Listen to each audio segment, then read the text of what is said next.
सोलापूर कृषी उत्पन्न बाजार समितीच्या निवडणुकीत आमदार सचिन कल्याण शेट्टी यांच्या सर्वपक्षीय आघाडीला मोठा दणका बसला आहे।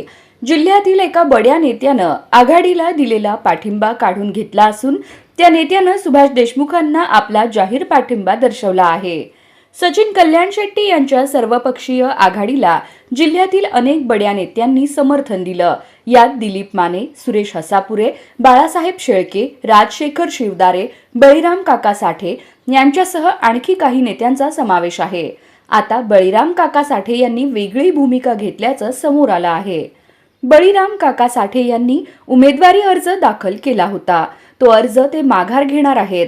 तसंच त्यांनी भाजपचे आमदार सुभाष देशमुख यांच्यासोबत जाण्याचा निर्णय घेतला आहे। बळीराम काकांचे निकटवर्तीय मनोज साठे यांनी याला दुजोरा दिला आहे। अगोदर काका साठे यांच्याशी हसापुरे व इतरांनी चर्चा केली होती, पण तडजोडीत ऐनवेळी ते बाजूला पडले आहेत। त्यामुळे त्यांनी हा निर्णय घेतल्याचं बोललं जात आहे।